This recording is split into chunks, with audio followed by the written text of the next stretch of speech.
Welcome, welcome to the evening show with Jackie Brambles, the home of great conversations with your favourite living legends of the 70s, 80s and 90s. Our opening track tonight's given away already. The Sun Always Shines on TV, of course, from the massive debut album Hunting High and Low from a-ha. Sold over 100 million records, and 41 years after they first got together, we're delighted to welcome to the great conversation Magne Furuholmen from a-ha. Hey Jackie, how are you? Great to speak with you, Magne. I know that a-ha have recently released Hunting High and Low as a 6-disc super deluxe vinyl box set, something a bit special for the fans. Yeah. And prior to that, of course, you were promoting True North, a new album and a film from late last year. Is it a film with a soundtrack, or is it an album with a very long video? How would you describe the project called True North? Well, I think it depends on who you ask in the band. I'm in the sort of corner of saying it's a music film that is accompanied by an album. And I guess if you ask Paul, he would say it's an album that we made a film. So, but I don't know if he remembers. I think it's it started as a project that we could possibly do during the pandemic. Right. Being in lockdown and being in Norway, it was kind of, what can we do? Maybe we can get some friends and family together and film a performance. And what kind of music should it be? Should it be more songs from the catalog in sort of MTV Unplugged style, or should it be, something from our solo albums that we just, dig out of the drawers and record for a-ha? But as we started progressing, it was clear that both Paul and I had a lot of new songs, and we're writing, with that in mind. It's just one of those things that was possible during time of lockdown. I mean, it ended up not being with an audience because of restrictions, but we managed to get a film crew in there. We were in there, and we have a symphonic orchestra in there as well. I mean, to me, first of all, it's a visual love letter to your homeland, isn't it? I mean, it just looks spectacular, beautiful, and your music, it's as if you were born there, because it's so complementary. The sort of the light and shade of the music and the power of the music, the kind of the haunting aspects to it. I think you hit the nail on the head. I think that was part of my initial thought for this, that it would be kind of a celebration of the landscape that shaped us both as people and as artists. And Scandinavians are very close. Our lifestyles are very closely connected to nature. We sort of hobble up a mountain in the freezing cold to enjoy ourselves in the winter, and then we hobble down to the ocean front and dip in the cold ocean and think, wow, this is wonderful. So we have this sort of connection to nature that you see not only in the sort of day-to-day life of people, but also in culture. And I think, it's a huge part of our musical legacy, with all this beauty, and we're taking it for granted, and we're not very well, we're not treating it very well. So there was a sort of a platform for that kind of thinking around it. Oh, this world like a wounded bird.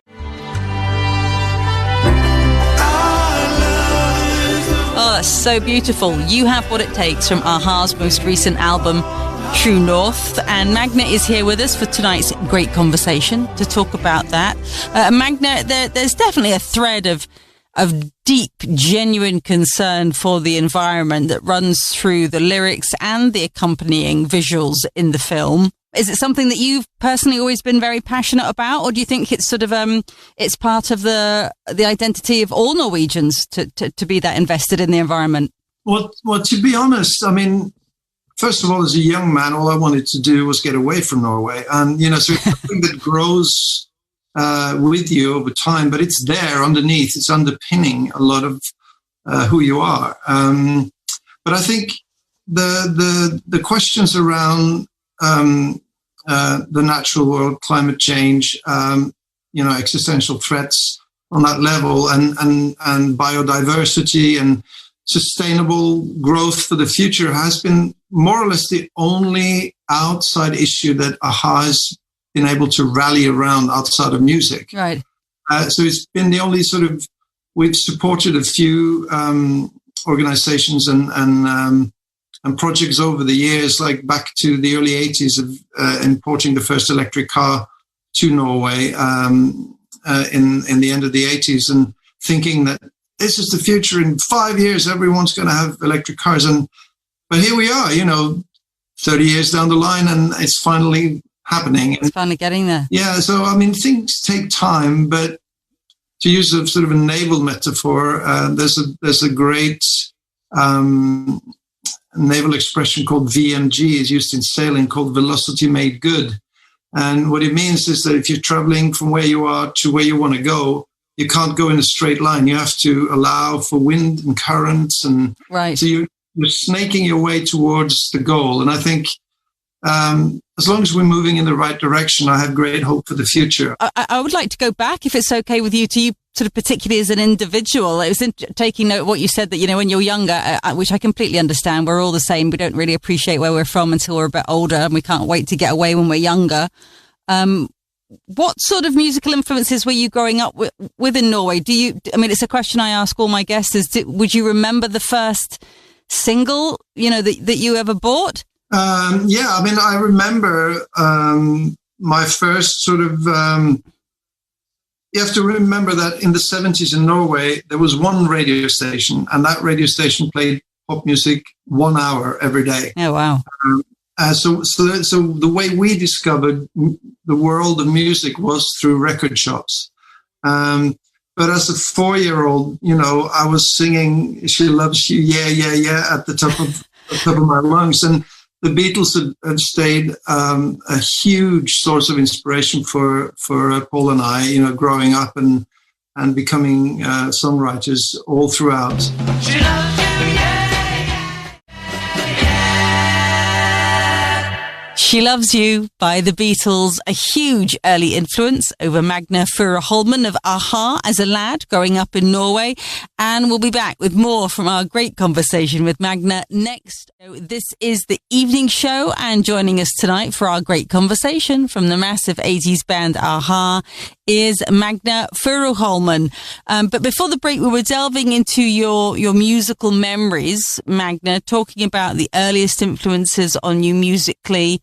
So where did your tastes lie as a teenager then? But I think there was a point in time where we took a different route than our friends and people at the same age, because this was around the time of disco appearing, and we took a sort of a deep dive back into the 60s and discovered things like Jimi Hendrix, Janis Joplin, and The Doors. I remember the first album I bought for my own money was a Jimi Hendrix record, and I think I bought 18. Once I discovered one, I bought like 18 records while I was on Interrail at 15 or 14, actually. Oh, wow.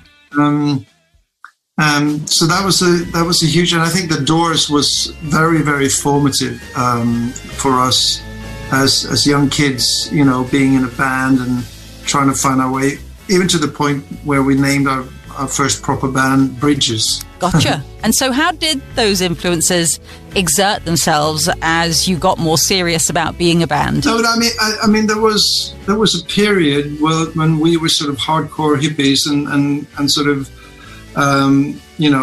rummaging through flea markets to find trousers that had flares, when nobody else was wearing it. Yeah. And times moved on without us. This was around the time when punk started happening in Britain, and we recognized the sort of vitality and power of that movement without musically being a part of it ourselves.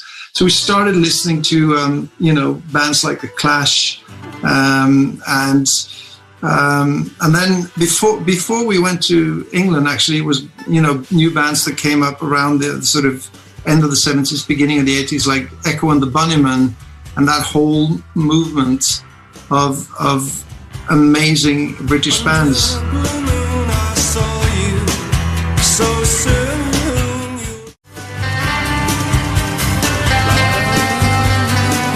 The Killing Moon, Echo and the Bunnymen, a band and genre you started paying attention to when you were still in Norway, Magne. But the real shock was when we moved to London in 81, and the sheer volume of interesting music that was layering out from every radio on, building sites and cafes and pubs and shops was just an absolute onslaught. And I think that's when we kind of modernized ourselves and became aware that, we were part of a time that had a particular sound. Yeah. But or had many particular sounds, it was sort of the dying days of disco, as you said, punk sort of coming along. The technology was sort of birthing the new romantic sort of electro pop generation. Where did you see yourselves in amongst that once you ditched the hippie flares and moved on? Well, we discovered, I don't think we were sort of deeply immersed in the sort of fashion scene of the new romantic movement. And I mean, there was a lot of interesting stuff going on there, but, people like Depeche Mode and then later Yazoo, and there was a lot of great, well-crafted pop music with real depth that was coming out at the time. Hearing bands like Soft Cell on the radio was a shock. Especially Say Hello, Wave Goodbye was just like a benchmark of something we wanted to do. Standing in the door of the pink flamingo, crying in the say hello, goodbye. And that was just a rude awakening for two Norwegian boys with a sort of almost hermetic history of music from the 60s and 70s that we'd sort of cherry-picked along the way in our record store ventures. Yeah, you just sort of arrived like you're out of a time capsule. Yeah, a little bit. I mean, there was a little bit of a shock to the system, and thank God for technology, because we didn't have work permits, we didn't have a band, so it was just Paul and me who were multi-instrumentalists, on a fairly decent level, not musos, but we could get around it.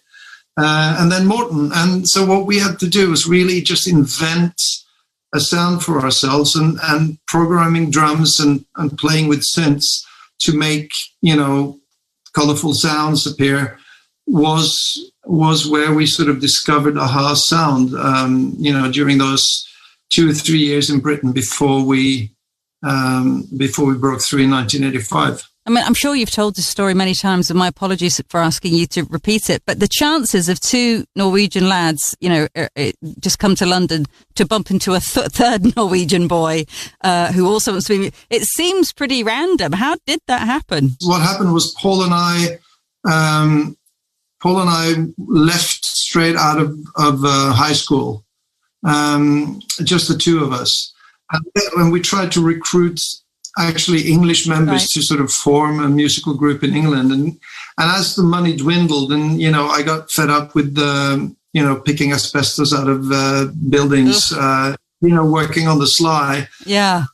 And sneaking in and out of the country, I just said to Paul, look, I don't know about you, but I'm going back to Norway. And we had already been in touch with Morten before, but he wanted to finish his studies at university, and we were not waiting. Right.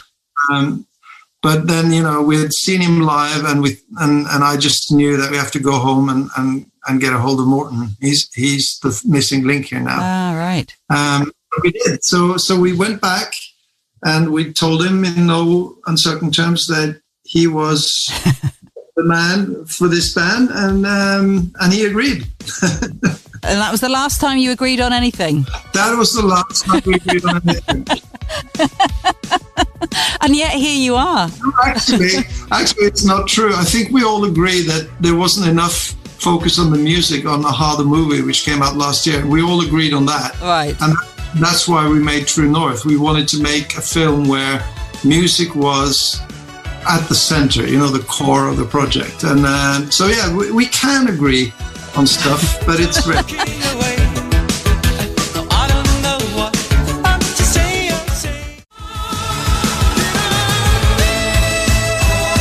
Take On Me, the huge track that launched a-ha into the stratosphere of the mid-80s, as well as producing one of the most unique and iconic videos of its time, remember?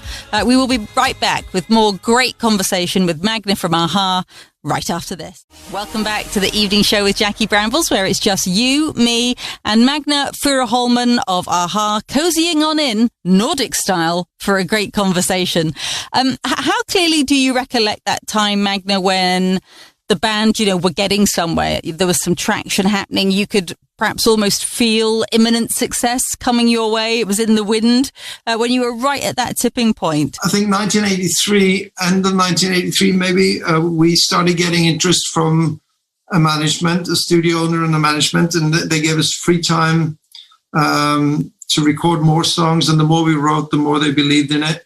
And then gradually, the interest grew into a publishing deal and then eventually a record deal. Ironically for us, the major success came from stateside. When Take On Me was starting to take off on the Billboard, that was kind of the moment, when it went to number one there. Do you remember the first time? I mean, obviously it went gangbusters. Do you remember that first time on Top of the Pops? Which I don't know if it has as much resonance for you as it does to lots of, British kids who grew up watching it. But obviously you would be very, very familiar with it, having lived in London for a good long time. That was the gateway to everything, wasn't it? Being on Top of the Pops on a Thursday night. Absolutely. And I mean, we would slavishly watch it, we would save the 50p for the meter to make sure it didn't run out during Top of the Pops every week.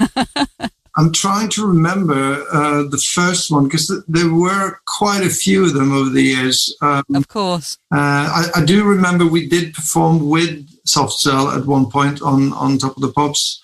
We performed with the Pesh on a couple of occasions, I think, and Vince Clarke and Yazoo, and quite a few of the people that we had been studying since coming to and listening to.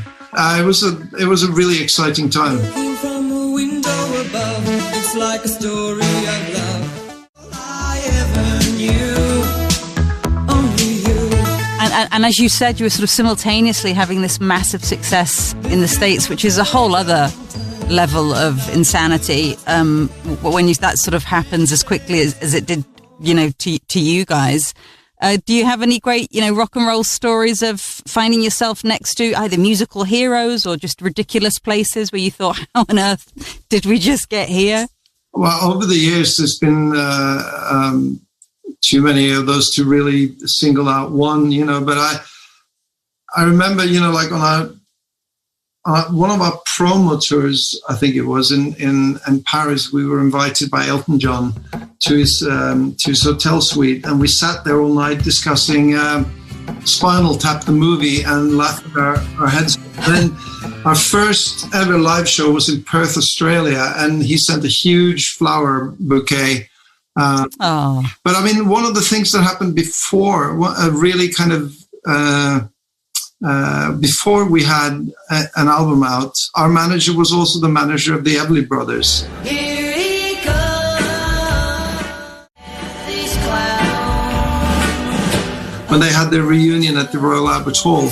Yeah, I remember that. And we were by association huge fans of the Everley brothers because the Beatles had been fans of the Everley brothers. Right. So that was our gateway drug into the Everley brothers. And then we met them and actually formed a weird kind of relationship across a friendship across the generations.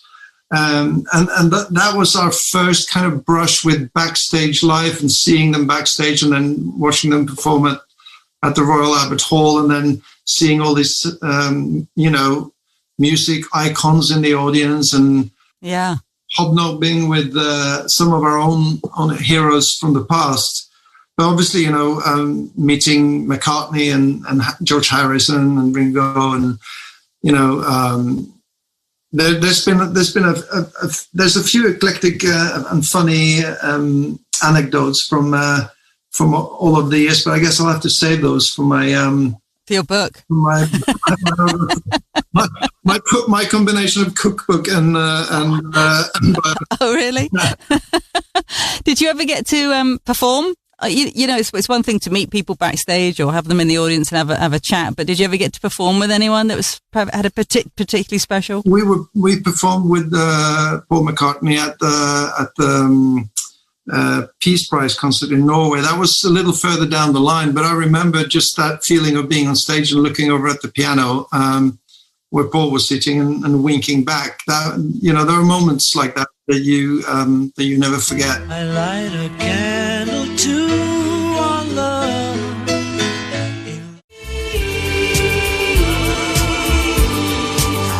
Paul McCartney with Pipes of Peace, a number one for him in 1983, and a pretty special moment for our special guest Magne from a-ha to share the stage with him at a concert in his homeland of Norway. So Magne, before I let you go, I'm going to ask the question we ask all our guests. We're looking for a firm favourite track of yours that you find yourself going back to repeatedly over the years because it always makes you feel inspired or comforted in some way or uplifted. So what would be that for you? I mean, there's so many tracks I could mention in that regard. But if you go back to something that has been, you know, a kind of a sledgehammer throughout life, you know, well, I'm thinking about 10 titles I want you to play now. But hey, why don't you go with God Only Knows by the Beach Boys?